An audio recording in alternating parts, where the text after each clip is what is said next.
Sir ശരിക്കും പൊളിറ്റിക്സിലേക്ക് ഇറങ്ങണം എന്നുള്ളത് പിതാവിന് വലിയ ആഗ്രഹം ഉണ്ടായിരുന്നില്ല എന്ന് പറഞ്ഞു. ഇല്ല. പക്ഷേ എന്നിരുന്നാലും പിന്നെ നമ്മൾ രാഷ്ട്രീയത്തിലേക്ക് ചുവട് മാറ്റിയതിന് ശേഷം പിതാവ് പറഞ്ഞു തന്നിട്ടുള്ള ഏതെങ്കിലും ഒരു മൊമെന്റോ അല്ലെങ്കിൽ ഏതെങ്കിലും ഒരു കോൺവെർസേഷനോ സർവീസ് ജേണിയെ തന്നെ മാറ്റിമറിച്ചിട്ടുള്ളത് ഉണ്ടെന്ന് പറയാൻ പറ്റുമോ? ഞാൻ പൊളിറ്റിക്സിൽ ഇറങ്ങിയതിന് ശേഷവും എൻ്റെ പഠനം തടസ്സപ്പെടരുതെന്ന് പുള്ളിക്ക് നിർബന്ധമുണ്ടായിരുന്നു. പിന്നെ അതെപ്പോഴും എന്നോട് പറയുമായിരുന്നു. ഞാൻ അത് കഴിഞ്ഞ് കോളേജൊക്കെ കഴിഞ്ഞിറങ്ങിയപ്പോഴും ഞാൻ പൊളിറ്റിക്സിൽ ഇറങ്ങണമെന്ന് പുള്ളിക്ക് താല്പര്യമില്ല. പിന്നെ ഇതേ അവസ്ഥയിൽ ഞാൻ പഞ്ചായത്ത് മെമ്പറായി, പഞ്ചായത്ത് പ്രസിഡന്റായി 2005 മുതൽ 2010 വരെ.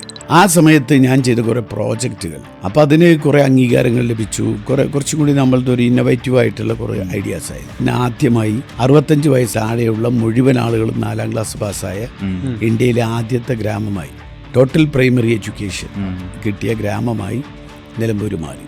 അപ്പോൾ അതേപോലെ നിരവധി പദ്ധതികൾ നടപ്പിലാക്കി. വാസ്തവത്തിൽ അതിന് ശേഷമാണ് അദ്ദേഹം എന്നെ ഒരു പൊളിറ്റീഷ്യൻ അംഗീകരിച്ചത് എന്നതാണ് സത്യം.